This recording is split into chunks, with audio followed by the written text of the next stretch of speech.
right, I'm just going to keep talking. So we coined this series, Knowledge is Power. My whole entire purpose of this is I believe that once you know what you're up against, no matter how large the obstacle is, it makes it a little easier to manage, right? So we've been doing this for better than a year. We're kind of revisiting now where we started. We started off talking about Alzheimer's and dementia and cognitive declines, and so we're going to revisit that again. So here we go. So this is, as always, sponsored by the Living Room Senior Care and Solstice, so thank you for allowing me to come and bore people. Tonight, we're going to talk about Alzheimer's and dementia. How many people know anything about it or think you know everything about it or don't want to know anything about it? We definitely just don't want to have to deal with it. But the real question is why did I even get into this field? Everybody kind of wonders sometimes, why do you get into the field that you're in? Why do you do what you do for a living? Well, right here's the reason why I do what I do. That right there is the all-time greatest woman that God ever allowed to walk on this earth. I know you guys are as well, but for me, that was my mama, which is a Kentucky way of saying grandmother. And she unfortunately developed dementia late in life. They diagnosed her with Alzheimer's disease, and I watched a very vibrant, very lively woman go through something, and I had no clue as this very young adult what was going on with this absolutely amazing woman who would never have said boo to anyone, and I heard her cuss a woman out and say words that I didn't even know. I was just amazed. And so it was shocking to me to see the behavior changes and all of those things. So at that point, I was really intrigued with what went on with her, but I still didn't understand. Nobody told me what was wrong. I thought you reached about 75 years old and you just became mean. I grew up believing that. About 75, you could be nice until then, and then you were just mean. Because my grandfather was really mean. So when she did it, I was like, all right, old people just become mean. Nobody told me what was going on with this wonderful woman. Nobody ever explained to me that what was going on with this absolutely amazing woman was dementia. And what was dementia? Well, a really cool thing that most people don't understand, what is dementia? Most people think that dementia is Alzheimer's. They're equal, right? They're not. Dementia is a symptom. No different than having a fever can be a symptom of an infection or a virus. Dementia is a symptom of another cause, right? So Alzheimer's is the leading cause of dementia. And if you have Alzheimer's, you have dementia. But if you have dementia, you don't necessarily have Alzheimer's. Okay? There are 400 different reasons why someone can develop dementia. Okay? The top 4, Alzheimer's, that affects the most, 60 to 70%. And then we have vascular dementia. Vascular dementia is actually almost an apoxia. It's where you don't get enough oxygen to your brain and your brain cells start to die. They no longer function, and it's due to a vascular issue because our blood carries our oxygen, right? And our tissues need oxygen. None of this really matters. The next one's going to be frontal temporal lobe, and that's the one that Bruce Willis is dealing with now. So everybody knows who Die Hard Bruce Willis is. That's the type of dementia he has. And then we have Lewy body dementia, which is a buildup of protein in the brains, in the brain, and it creates a form of dementia. So dementia itself is just a symptom of many other things. So there are some things that can cause dementia that are curable. And we'll get to a few of those in a minute. And then there are many that aren't. Nobody ever explained to me as this young kid, that dementia was something as simple as brain damage. And that's exactly what's going on. The brain is damaged, so it's no longer functioning the way it would before as a healthy brain, okay?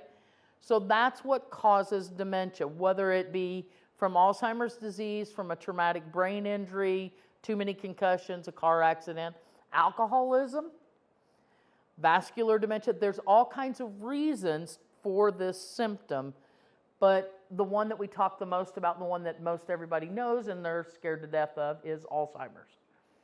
So nobody explained to me that, and I know you guys probably can't read that, and that's okay.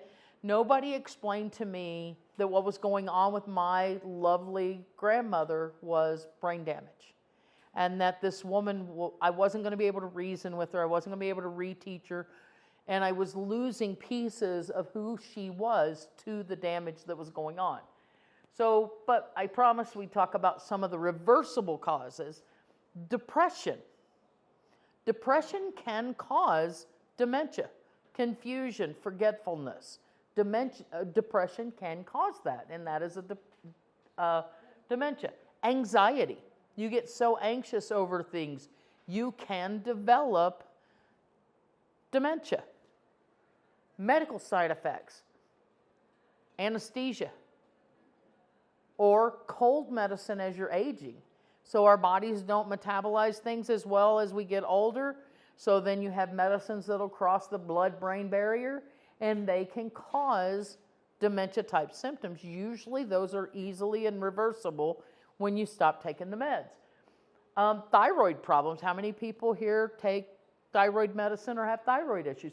So sometimes unchecked, unmonitored, undealt with thyroid issues can cause dementia. The point of this list is if you start seeing those symptoms, go get medically checked and find out if it's something that maybe could be fixed. Vitamin B deficiency can cause your brain not to be working the best that it can and can cause you to have a dementia symptom, okay? Excessive alcohol use, we talked about that one. And at first, you can stop drinking, drink less. Once those toxins leave the body, that can clear up and you can go back to some normal cognition. If you continue on or you allow it to go on so long, that can be long-lasting and not change. There's also delirium. Delirium, we talked about it last month. So do we remember anything about what delirium was? Maybe? It's transfer trauma. So we talked about it in relationship to a woman that I knew who was 100 years old and cognitively intact, but she broke her hip and she went from one hospital to a rehab center. She had surgery. So she had medication-induced and transfer trauma, and she developed what we call delirium. So you see people. So Kay found me today and she said, hey, I just met somebody and she doesn't know where she's at. So the woman that she met is a new resident, just moved in a few days ago, and she's confused. She's dealing with delirium, a transfer trauma. She's no longer in a familiar area. Last month I kind of related it to when you were younger and maybe you went to a hotel and you woke up in the middle of the night. You put yourself in the hotel, you checked the hotel out, you looked under the bed sheets to make sure they weren't yucky, you crawled in the bed, you go to sleep, and when you wake up in the middle of the night to go to the restroom, you don't recognize where you're at. And so young people do it, and now we take somebody that's a little bit aged and we move them. We put them into a different environment, and they will develop oftentimes what we call delirium that can usually reverse, okay? There are some times when it doesn't, but usually once you get acclimated and you figure things out. Have any of you ever had to put a loved one in a memory care unit? So when you do, they will usually tell you don't come visit for a few weeks. And it's not because they're cruel and they want to break a bond. It's because they want to create a bond because that person needs that time to acclimate. And those first few weeks, those first 10 days are crucial for getting used to the new environment. And then we have urinary tract infections. You get a urinary tract infection, toxins build up in your blood system, they go to your brain, you will develop a state of confusion. It is actually the first thing that we see in our seniors with UTIs. We don't see the urgencies to pee. We don't feel the pain that normally comes when you're younger and you're having UTIs. What you see as you age will be that confusion. It's one of the first symptoms. And usually the people around you will see it and you'll argue with them that it's not there. But it could be. So those are reversible causes for dementia, and what we want is anytime you see a cognitive change in yourself or in a friend, somebody that you're normally sitting with, your family, your loved one, please go to the doctor and get these things checked. Do full blood workups, do urinalysis, and check and see, is this something we can correct? And if it is, by all means, correct it. So, on we go. What happens when you go see that cute little doctor, and I like him. He's not intimidating at all. But he comes out with that really bad diagnosis, or he tells you that your loved one has Alzheimer's, dementia, an incurable form of dementia. What do you do then? Well, let me tell you, this guy, as cute as he is, he's going to start spouting a bunch of $5 words, right? He's going to start talking to you about amyloid plaques, and he's going to talk about tangles. He's going to talk about protein buildups, and he's going to talk about a bunch of stuff that you don't give two hoots in the wind about. Number one, you don't understand what he's saying because we all have about a good 25, 30-cent vocabulary when it comes to medicine because it's not what we studied, it's not what we care about. And they talk up here, but we just want to know, what do I do next? What's going to happen? What can I expect? How do I manage the symptoms that are going to come to play? And that's what they don't tell you in that office. That cute little doctor, as good as he is, he's going to give you a diagnosis. He might give you a prescription, and he's going to send you on your merry way with yourself, your loved one, person that you care about, and you're off to the races with no clue, right? So we're going to try and break it down a little bit. So the brain itself is the power grid to the body, right? So if the power grid goes out right now, what do we lose? We lose all the lights in the room, the refrigerator kicks off, we're gonna lose our ability to blow dry our hair, lots of things. We depend on power, and all of this recording stuff's gonna shut down. Okay, if the power grid goes down. Well, what happens when the power grid to the body is damaged? Things start to shut down. We might not be able to, those phones are running on battery power, so we can live stream for a while, but what happens when they need charged? So we'll have some functions, but we're going to lose some things immediately when the power grid gets damaged.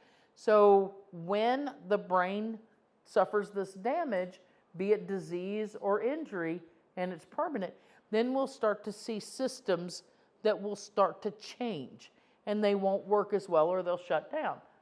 So up here in this noggin, there are over 100 billion neurons that are firing. And they're talking to each other. And that conversation that they have helps us to do everything voluntarily and involuntarily, okay? Keeps our bodies going, lets us understand things, lets us hear things, lets us say things, move things, breathe, all of those things. Now, how much is 100 billion? How many of you like to watch the night sky? Look up in the night sky. I love to go out and just see the vastness of the stars. With the naked eye, you can see maybe 10,000. 10,000, and you look up there, that's a lot. Especially here in the desert where our skies are huge. And we can oftentimes see every star out there that's available, right? It's a lot. It's not even 10 million times less than the amount of neurons that are firing in the human brain. That's unbelievable to think about how vast that is, and it's all packed inside this noggin covered with some hair and sometimes a hat, right? It's crazy to think about. So, I do like to look at the stars. So Ethel over here, and she's even mic'd up. I don't know, I forgot to take that off. Ethel over here is my representation of what goes on in the human brain. Okay? Looky there. Y'all see her? All right. So now, as the disease begins to progress with Ethel, you like that? So I came up with Ethel quite a few years ago as a way to try and help explain You've got everything lit up and everything working fine, but then as the disease progresses, things start to flash. Things start to change. And then the warmer it gets or the more the disease progresses, the more flashing we have. And then it'll also start to, and we've got our lights on in here, but it'll also start to dim down. And that's truly what's going on in the brain of someone that's suffering with dementia, is what used to be vibrant and live and lively is now not firing as well, it's not seeing itself, and it's starting to dim down. So we'll start to lose functions and functionality, right? Until eventually there's no more. So this is Ethel. Ethel works with us. I don't know why she's mic'd up. She doesn't speak. She's had a lobotomy. So now, the other thing that I like to show folks is, how many of you have ever dealt with somebody that has dementia? Did you ask them, if you ask them what they had for breakfast, did they usually know? No. I don't do this normally from this side. So you fix them this nice breakfast. You got hey, that's a good looking breakfast, right? So you fix your hubby this nice breakfast, and then you go away and you come back, and he's filed it in the filing cabinet, because our brain works much like a filing cabinet. Our memories are filed oldest to newest, right? And so everything that happens to us goes up here into this file. Well, what happens if that filing cabinet catches on fire? What happens to those memories as they go in? As quick as they go in, they get burned up. So you say, honey, what'd you have for breakfast this morning? And he's like, I don't know, but I had this steak and shrimp back in 1952. Do you remember that? And you're like, no. And he's like, well, I had it with my high school sweetheart. You're like, honey, I was not that high school sweetheart. Oh, you weren't?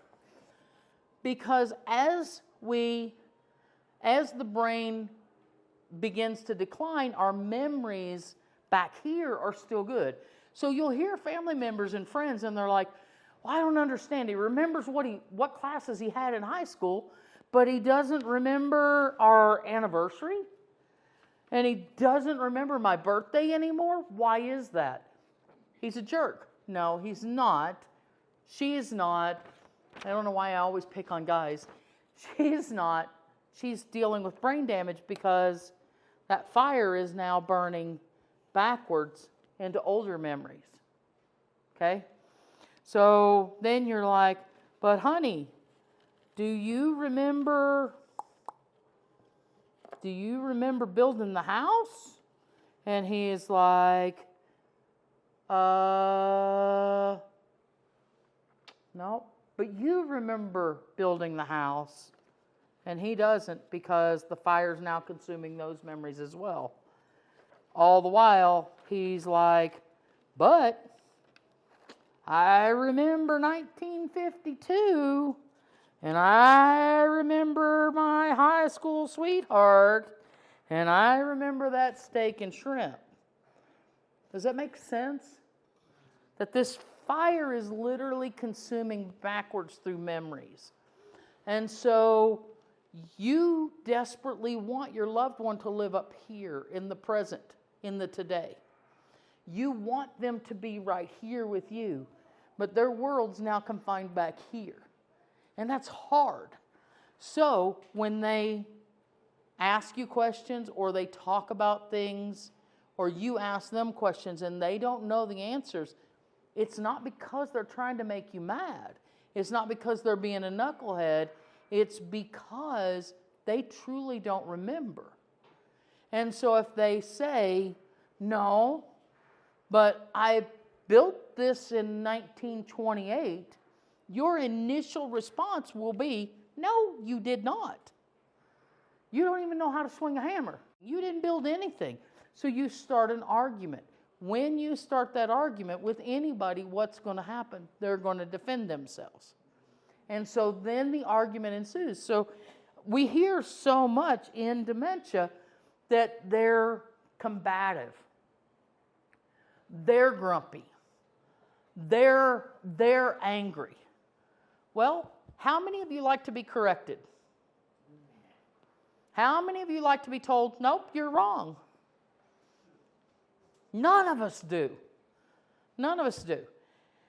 But we're constantly doing that very thing with the people in our lives that are suffering with this disease and dealing with brain damage.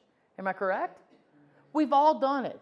We will correct them for many reasons. One of the biggest reasons why we correct our loved one is we don't want them to live back there. We want them with us today. And if we think we can correct them, if we think by correcting them we can change that mindset and we can bring them back and we can have a little more time here today to share, then we're going to do that. But it's not going to work. What's going to happen is you're going to have this really frustrated relationship. So all of our relationships are like dances. So follow me a minute. How many of you have ever had a lousy dance partner? Come on, how many people have been divorced? Guaranteed you had a lousy dance partner, right? And when you first started, you may have danced the same kind of steps together. You may have gotten along really well. You probably did, or you wouldn't have tied the knot. And so, but as things progress, then all of a sudden they're stepping on your toes or you're stepping on their toes. And they're moving right when you're moving left. And you realize that they're lousy dance partners, okay? All of our relationships can be viewed from a dance step. It's the weirdest thing if you really think about it. When you get into relationships, you know what buttons to push. You know how to make the person happy and you know how to piss them off. And you know which dance moves to do to make them do that. So what the other person might do occasionally is change that dance move. And you will fight to get right back into the same steps and the same relationships. So you will do everything you can, even if it's subconsciously, to get back into that same dance with that person. So I know everybody that's here has been married or been in a relationship at least long enough to know that the same fight shows up over and over and over again. Always. It's like you're going to fight about the same thing. Some people fight about money, and that was their thing. They'd argue over money. Some people argue over chores at the house or the kids. But those are the same things that follow that relationship around, and it's because you stay in the same dance moves. Okay? So now, because of a disease, that dance is going to change a little bit. And the minute you get diagnosed with it, the first thing you're going to both start doing is grieving. The very first thing that's going to happen when one of you is diagnosed with something like this, you're going to grieve. But so are all of your loved ones, your children, your grandchildren, the people in your life, your coworkers, because they already anticipate what's coming. So we all hoped that we would age in a 20-year-old body, right? And we all think we're going to. You know, it's fun to watch and listen to what younger people say. Well, I'm going to work out my whole life and I'm going to be fit and I'm not going to ever use a walker and I'm never going to use a wheelchair. And how many of you all said those same things? We all did. We all said we're going to be fit as a fiddle and we're always going to look great. And it's our perspective. You see things from the world you're in at the time you're in it, right? You don't see things in the future. You might see yourself older, but you don't see yourself older with limits. And so now you've got a diagnosis. And so you're going to start anticipating all of the negative things that could come down. You're going to start anticipating, well, I thought we were going to get to travel. We retired and we have the money to, and we were hoping to be able to, and I thought we were going to get to travel. So you grieve that. You grieve the, are you going to be here for the grandkids' weddings? Are you going to be here to do these things with me? We were supposed to grow old together, and now something's going to happen to one of you. So you both start to grieve those things. The problem with grief is grief changes relationships. Why does it change relationships? Because you already know you're going to lose somebody, or you're going to lose a portion of that somebody, and eventually they're going to go through their final sunset more than likely before you. And so to protect yourself, you will pull away. To protect yourself, very frequently human nature will pull away from that relationship some. And you will guard yourself, and you'll build a little bit of a wall because you don't want to deal with the level and the amount of hurt that's coming down the pike. And I will tell you all day long, the only thing you're going to do by doing that is lose out on today. It's not going to change how much tomorrow's going to hurt. But it's a human thing. We do that. And so you have to remember, when you're dealing with a diagnosis like this, when you're dealing with a family member, a loved one, somebody, yourself, you're not the only one that's overwhelmed by it. They are too. And so you're going to be grumpy. You're going to be out of sorts. You're going to be frustrated. You know, when you go through grief, there are steps. And then you get to acceptance. But how long does acceptance last? A minute? 2 minutes? A day? A year? 6 months?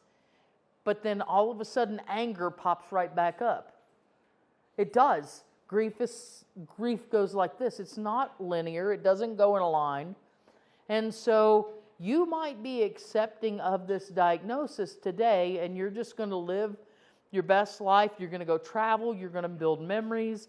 One of you may not be able to remember them all the time, but you're going to do all these things, and you commit to do these things, and you're okay at that moment. And then the next day something triggers, and it can be a conversation. It can be a moment where you realize you just forgot something, and you're back to being just upset. You're back to being angry. You're back to being just ticked off. And so that starts that whole cycle yet again. And you might bounce from here to over here, and you might be sad. But they change. So let's talk about some of the tips and tricks of helping someone that does have dementia. Okay? The key is always going to be in conversation.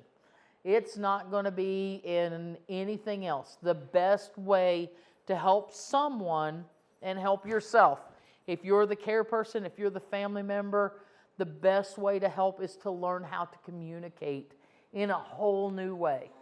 And that is the toughest thing that you will do, because you're used to the dance steps. You're used to when they move right, you move right. When they move left, you move left. And now you're going to have to learn a whole new way of communicating with that person. And if you don't, this is what you're going to get. You're going to get somebody that's oftentimes going to be agitated and upset. And why are they agitated and upset? Because more than likely, we're spending too much time correcting them. More than likely, we're trying to pull them back into our reality, into today with us, instead of joining them in the world they're in themselves. Okay? So more than likely, we are trying to tell them, no, you can't. No, you're not allowed. What do you mean I'm not allowed? I'm an adult. By golly, you're not going to tell me what I'm allowed to do. And so you have to learn how to communicate and rephrase things. And how many of us know that? Thou shalt not lie. Okay, it's one of the 10 Commandments, right? Thou shalt not lie. Is it okay to lie if it saves a person, keeps them from harm, prevents hostility? Is it okay then? I say yes. Therapeutic lies have to happen, especially when you're dealing with someone whose world is not where you're at. Because if you don't, you're always going to be in corrective mode. If you don't, you're always going to be faced with hostility. If you don't use therapeutic lies as a means of communication, you're going to lose every ounce of today. So when they say, what'd you do with the keys? Well, you know darn good and well that you didn't touch the keys.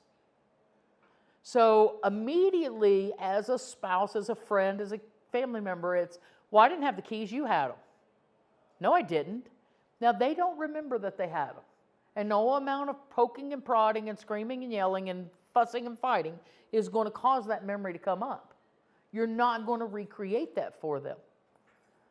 So the best response, instead of getting into that back and forth battle that will become more of a battle, the best response is, you know what? I don't remember where I set them. Let's go look for them.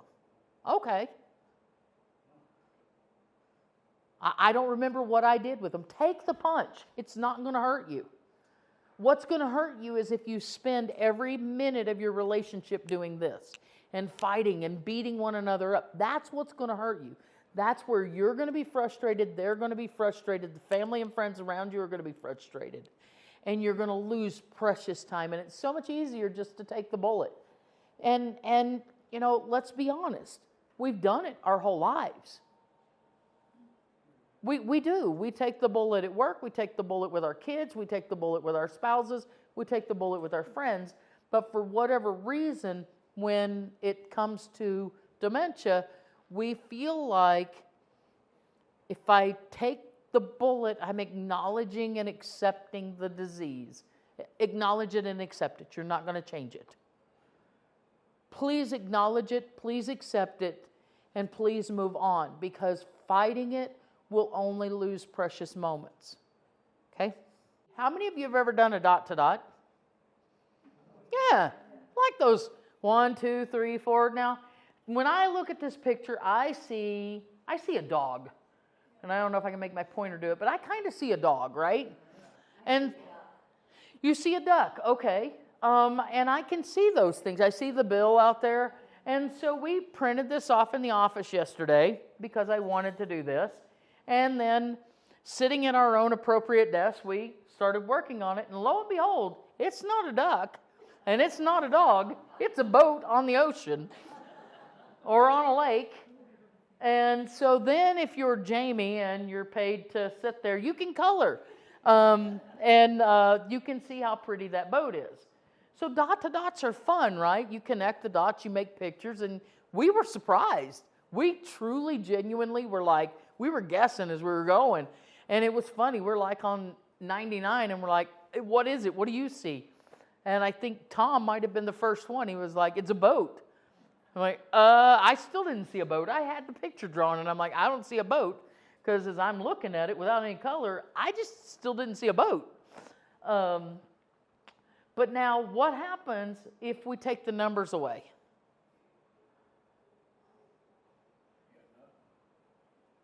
What kind of picture do you see now? You see a duck still, because the dots are in the same place. I still see a dog, but there's no numbers to guide me, right? I don't know what comes next. I don't even know where 1 is. And so when I do that, I get a mess. It doesn't look like anything. It looks like Jacqueline, my granddaughter, was just doing this, right? It's scribble at this point. This is what happens in our conversations, okay? When someone with dementia is listening to you talk to them, they're not catching all the numbers. They're not catching all the dots in the middle.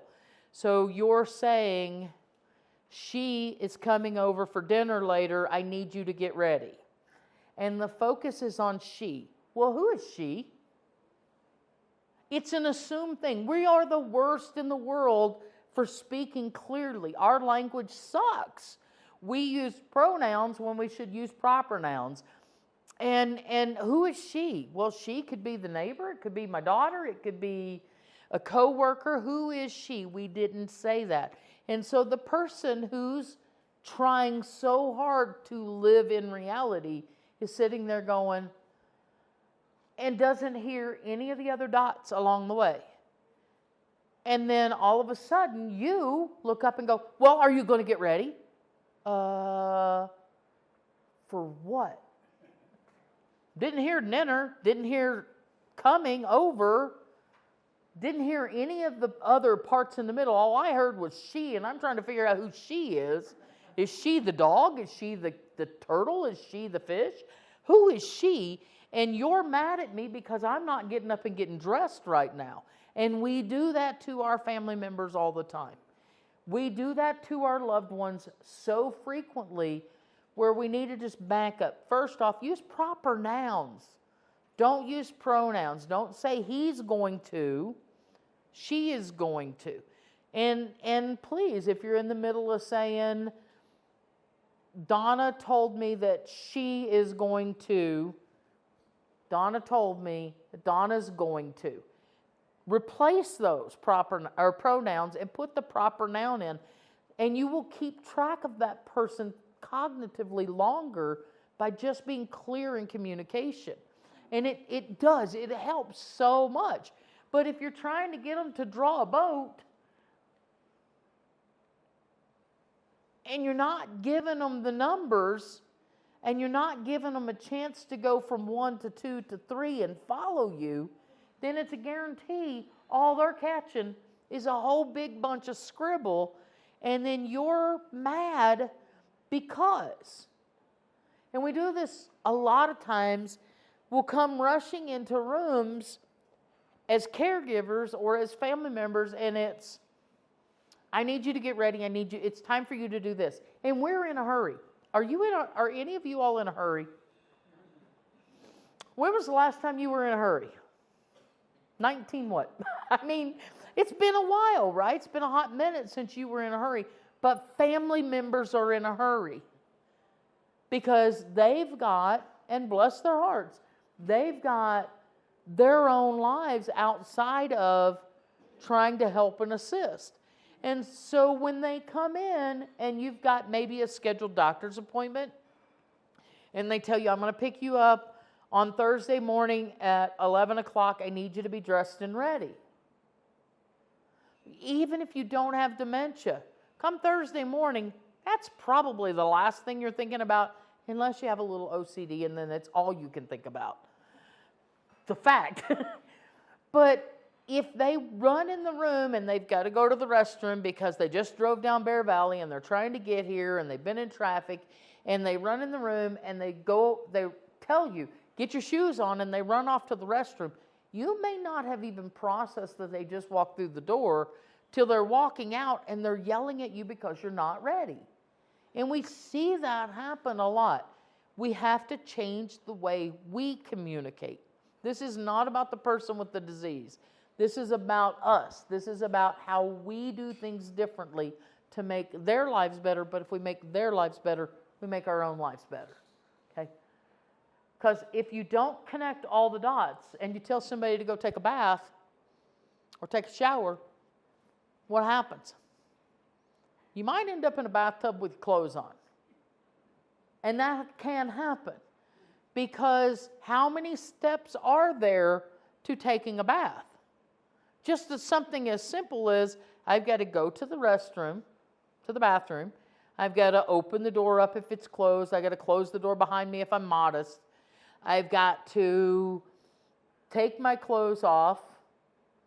I've got to use the restroom because the minute I get in that tub, something's going to happen if I haven't.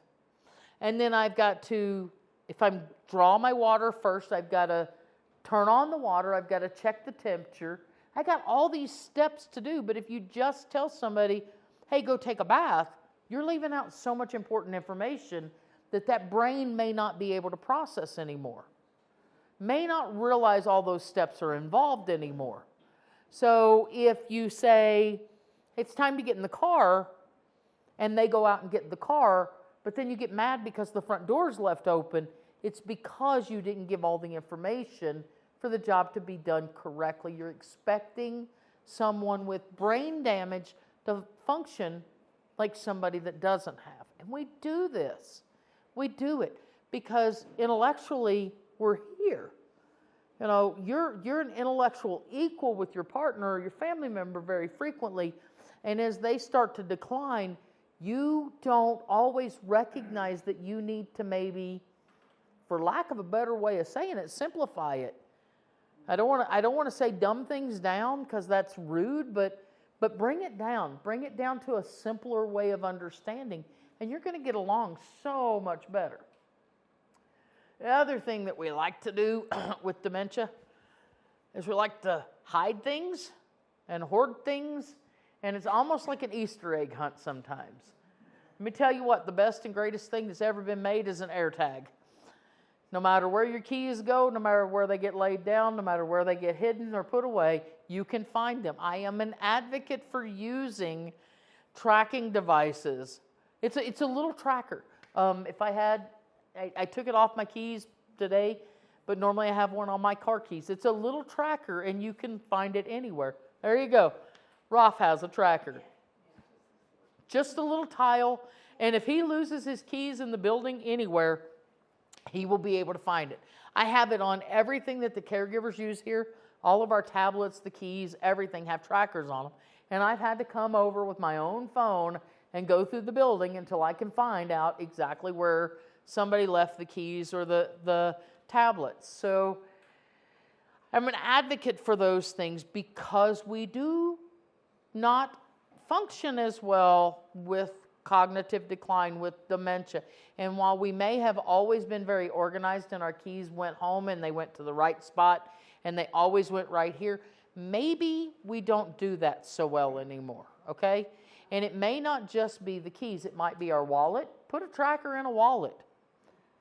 If you've got somebody that has an advancing dementia and they're usually wear one pair of shoes, put a tracker in those shoes. We would lose a lot of our silver alerts if we would just be willing to do some of this. And I'm an advocate for it. I've got trackers on my dog. Why wouldn't I put them on my loved one if they needed me to? Makes sense, right? My dogs literally have collars that have trackers, so if they get out, I can go find them. So if I had my grandmother or my mother living with me and they had an advancing dementia, but they were prone to wandering off, why wouldn't I make sure I had the means to find them instead of finding them after something terrible's happened? Now remember, the brain is the control center, right? It's the power grid for the whole entire human body. Everything we do, our temperature control, whether we're cold or whether we're hot, that's our brain. Whether we're tired or whether we're not, that's all going on in the brain, right? And our sleeping. So how many of you guys have an internal clock and you never had to set an alarm clock the whole time you worked, the whole time you were growing up, you never had to, you woke up at the same time every day regardless of what life was? There are some of you that are like that. I'm not that person.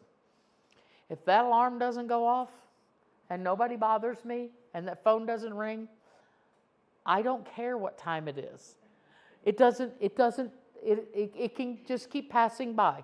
I don't have an internal clock because I don't have patterns of sleep, but most people do.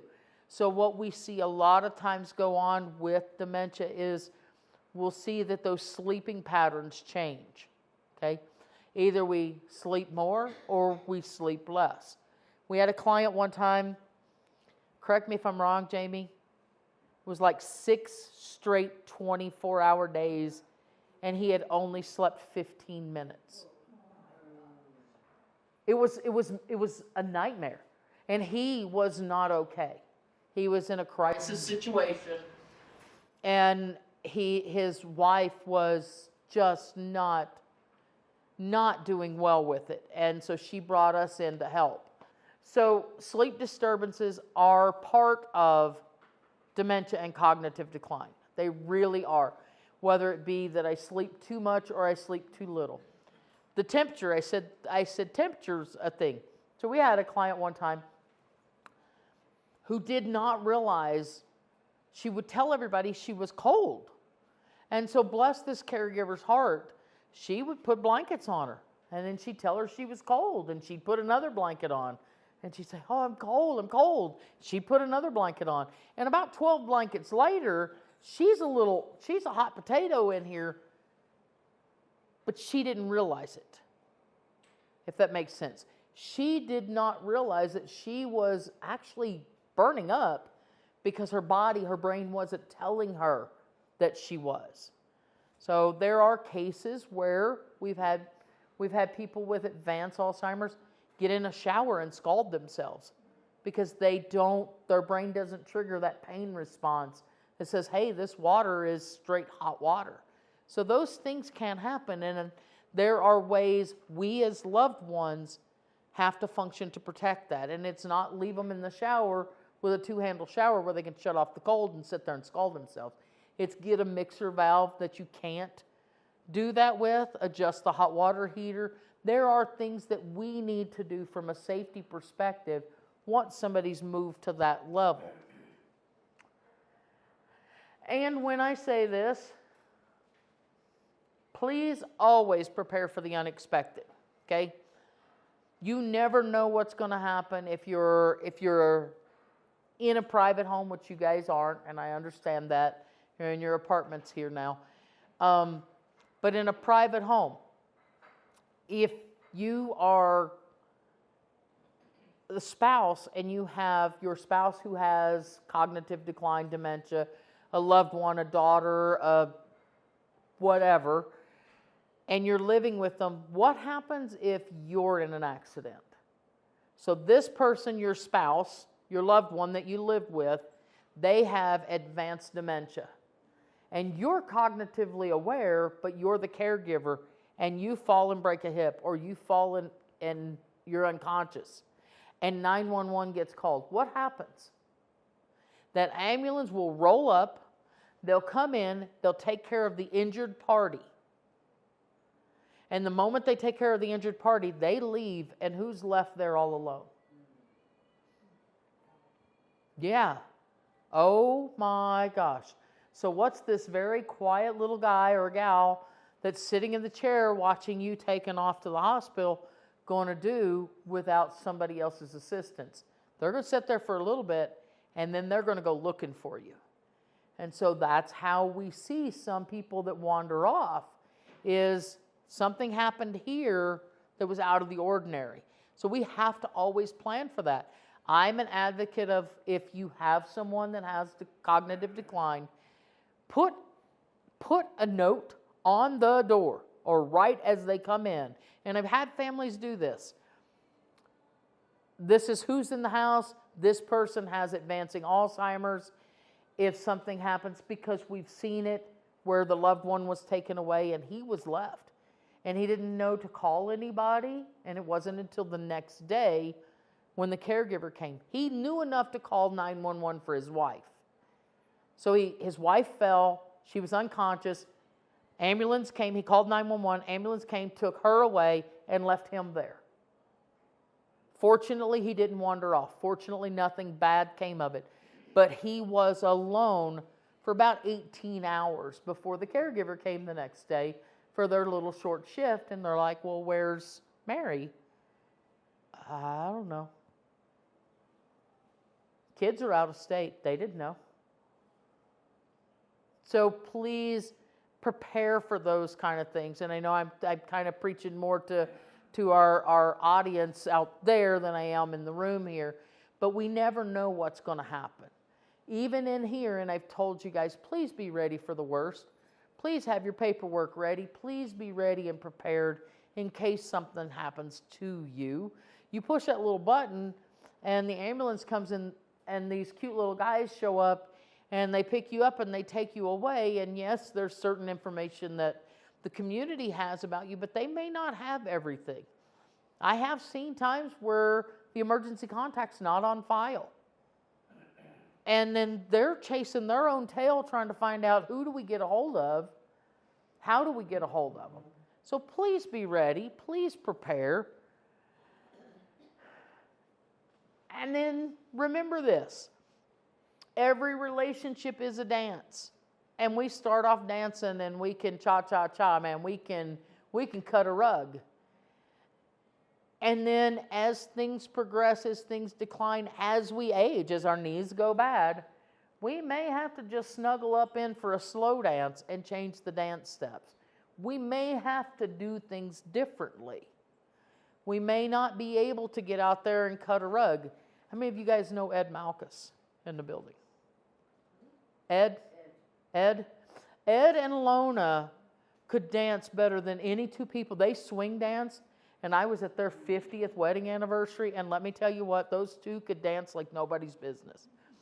So that was their relationship. They were great at dancing, but as her disease progressed, their dance steps slowed until she passed a few years back. But it happens. And so please be ready to change your dance step up and do things differently. If you're a caregiver, if you're the family member, if you're the one that's watching your loved one go through this, the single most important thing you can do is take time out. Caregiving is tough. Watching your loved one decline is tough. And I think most of you in here already know that. Most of you have already aware that and been down this road. It's hard. And so take time for yourself, because you cannot pour from an empty cup. You got to have enough in yourself to give back to them. And then don't, no matter where you're at, isolate yourself. You guys live in a community, and that's where it's great.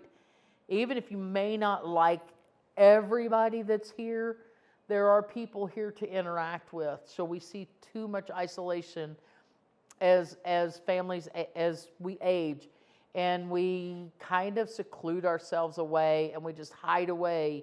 And that's one of the saddest and hardest things we can do.